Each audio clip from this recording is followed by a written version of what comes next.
Hi everyone. This week's video is part 2 in a series that we started last week.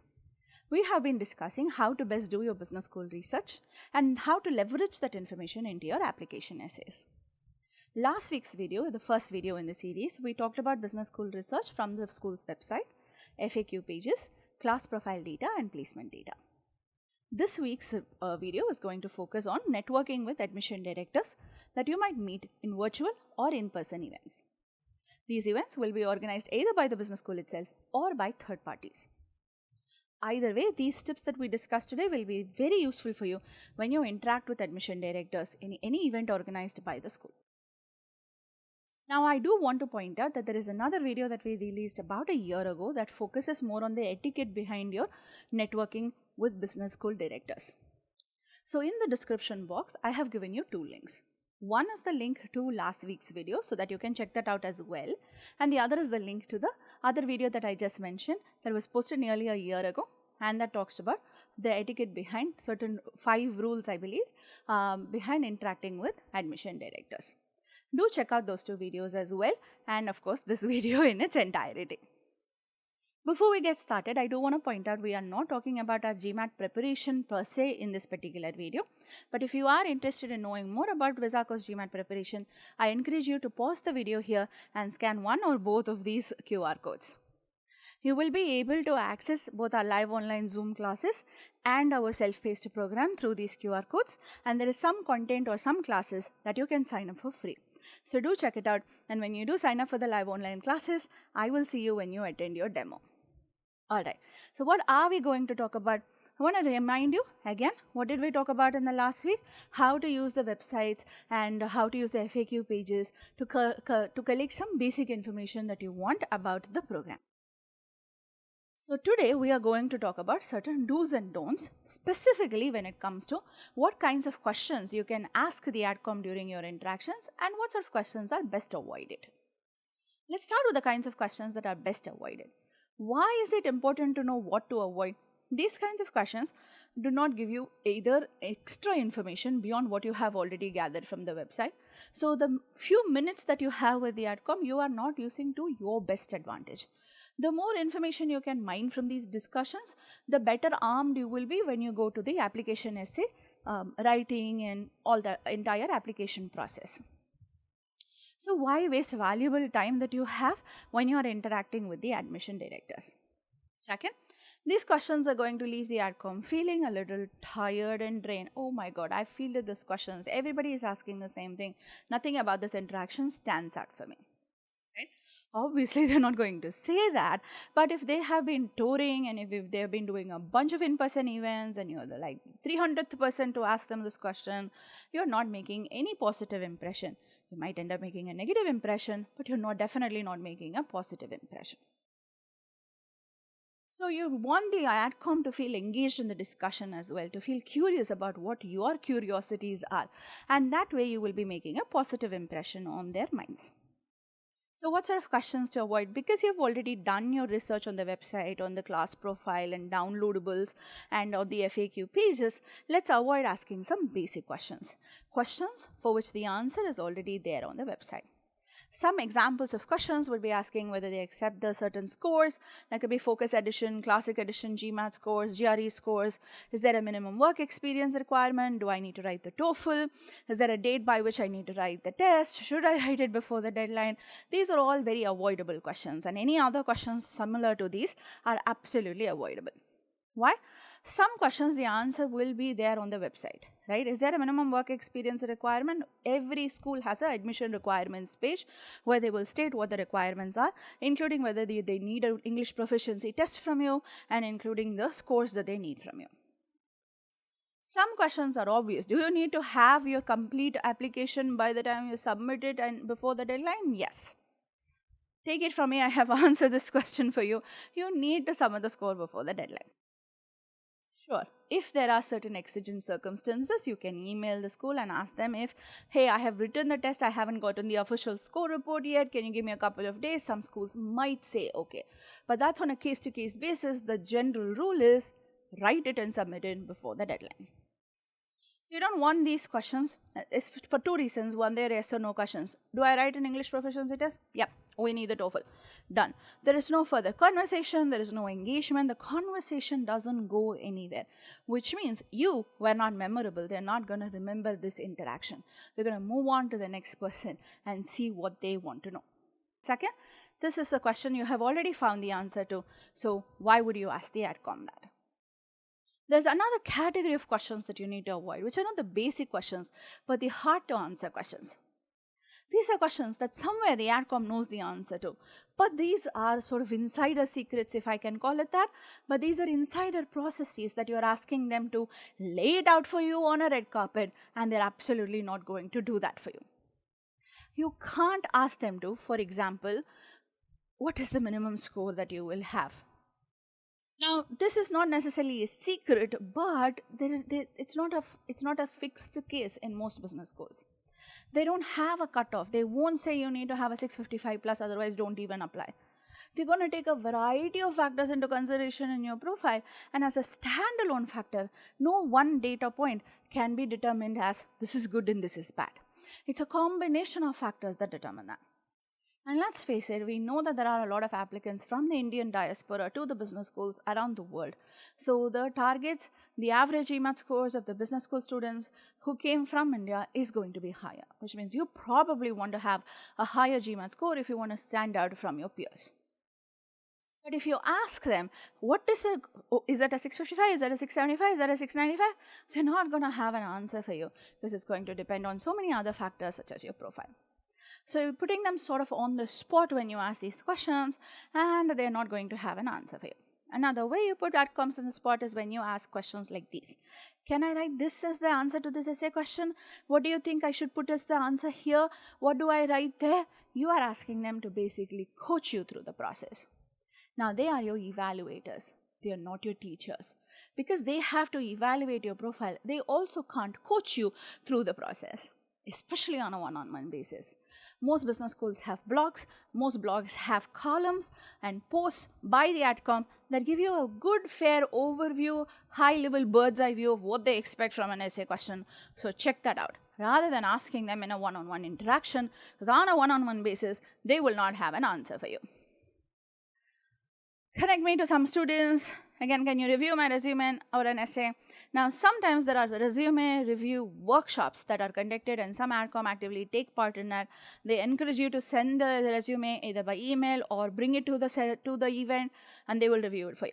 So unless you're in a one-on-one setting where the specific purpose of that setting is for you and the AdCom to look through your resume, that's a question you cannot ask them. Imagine that they are standing behind a table at a fair or an in-person event, and there are like 15 people standing around them asking them questions. They don't have the time, and the event is going to end in 45 minutes or something like that, to actually look at your resume and respond to it in detail. So don't ask them to review anything when you're doing public group events, right? And connect me to some students and alumni. The question per se is not too wrong. I will talk to you in a few minutes on how to ask that question, but just directly saying, hey, give me some contact information, connect me to somebody, means you're lazy. You could go on LinkedIn and you can find people that you can talk to and you can connect with on your own. However, if you are working in a very specialized field, or there's a particular reason or a particular cause that you want to connect for, or you want a specific individual that you are trying to connect with and you couldn't find their contact information on LinkedIn, you can explain that situation to them and ask for a connection request in some cases. But just going out and saying, just connect me to someone is like you be saying, yeah, feed me the data, give me the contact information, and then I may or may not reach out to them by email. You have to show that you are doing the work, not getting them to do your work for you. Alright, so then what can I talk to the AdCom about?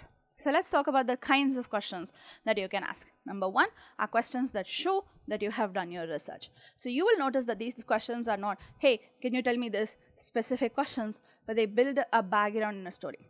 At the same time, I do want to caution, don't talk for 5 minutes giving background leading into the question. Keep it simple, a one-sentence background so that they understand the context of your research and then the follow-up question that you're asking about the research. Let me show you some examples. I read about this experiential project that students do in their second term. So this is the build-up where you were showing the background and you're saying, hey, I have done some basic research, I know this project happens. Can you tell me more about the project and the opportunities that will be available? Is a follow-up question that you're asking. So now they can talk about a specific aspect of the program, knowing that you're not asking for information that's on the website, that you have already read the information on the website, and now you're seeking more details about it because that specific aspect of the program is interesting to you. So that means that you are interested in the program, you are choosing the program for the right reasons, not just because it's a top 10 ranked program, and it really shows that you have done your research about the business school. Here's another example. Right? I saw that there has been a change in something. Now, usually there are news pages attached to the business school. You will be able to find they've constructed a new building, there's a new dean in the business school, they have restructured their business school program, at least one semester of it. There might be some changes in terms of STEM designation and so on and so forth. So when you see such announcements, especially timely announcements just before an event, then you can quote that and say, hey, I saw this. How do you think that's going to affect my experience and learning process that I will get from the program? Maybe the new dean has some innovative ideas that they're planning to implement. Maybe the academic program is going to better arm you with data insights, skills, whatever it is. So these sort of news-related articles is again a question that you can ask the business school. This again shows your research. This again shows that you have the finger on the pulse. All right, what other questions can you ask? You can ask questions that show your interest.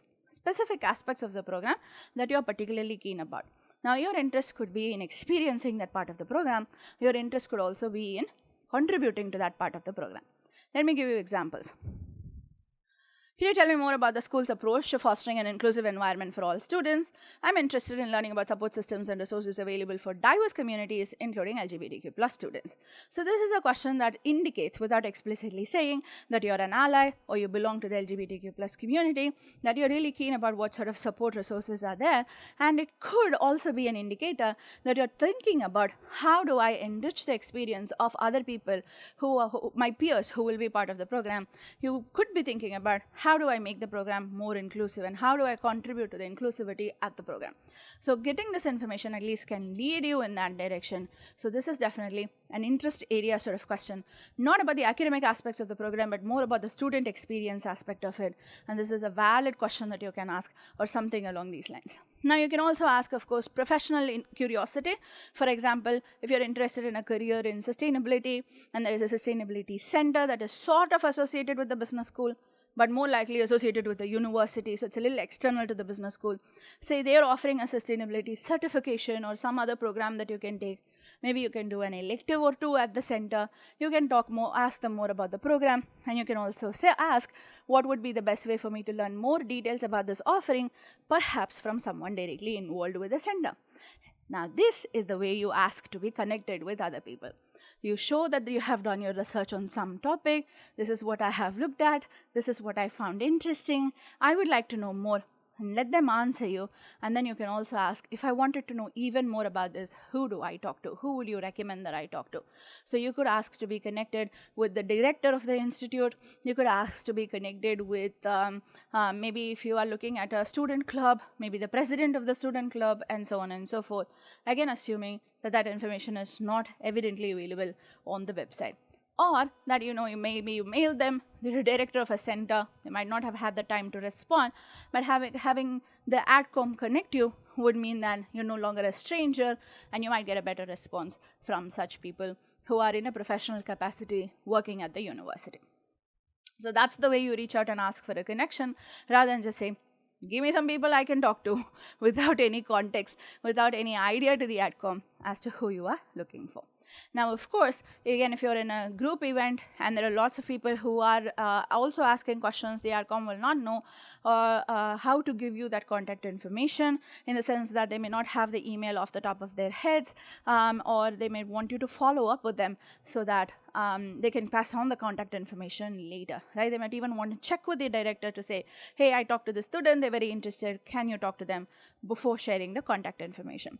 So that's why the thank you emails, which are a crucial part of networking, come in. That's why they're coming and that's why they are important. So note, send a thank you email after you interact with AdComs at every single event that you interact with them too.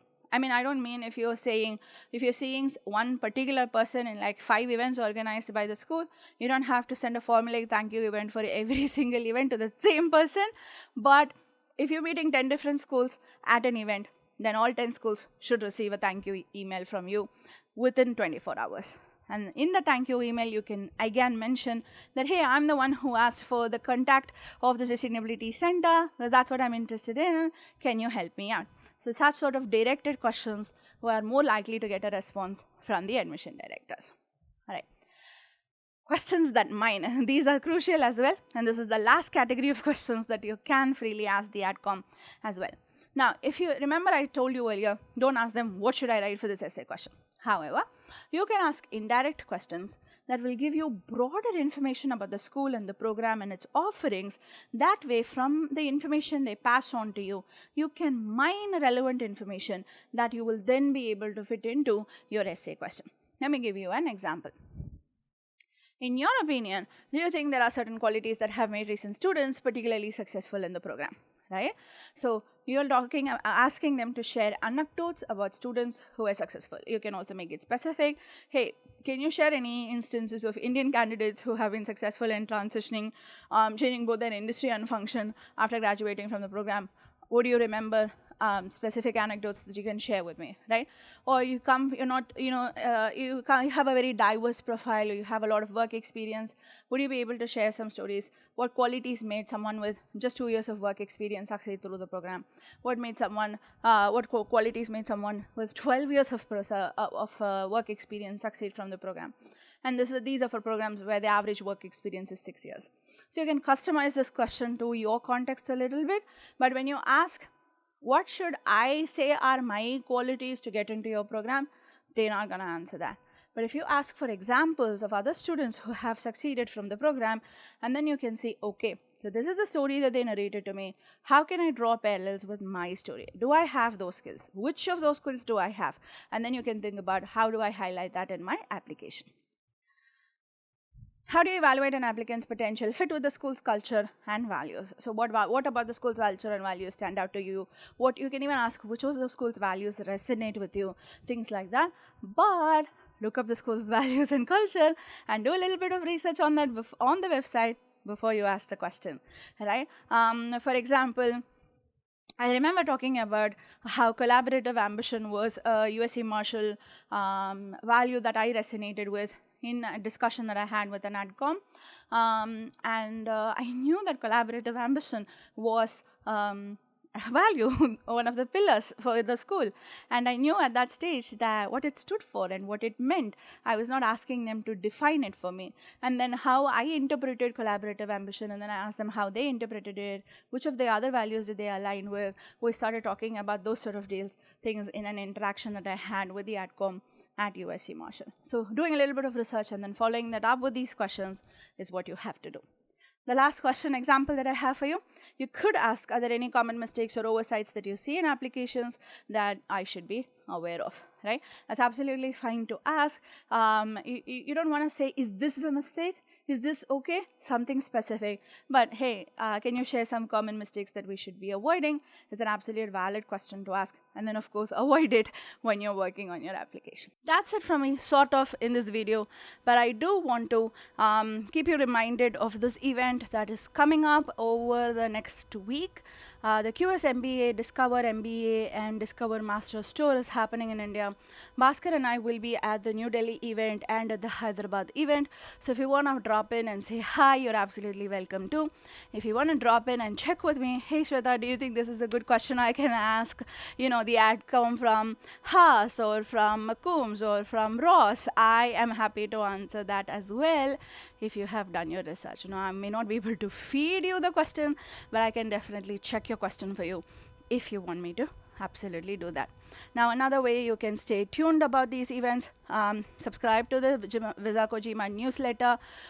Most of the events that happen virtually or in person, organized by the school or by third-party organizers like US, we keep you informed. We have an event calendar in the newsletter, and of course, we give you GMAT prep tips admission tips and all of that as different columns within the newsletter. This series doesn't end here. We're going to talk about networking with students and alumni in our next video. That'll come up next Sunday. So subscribe to the channel, and I will see you either in person in Delhi or in next week's video.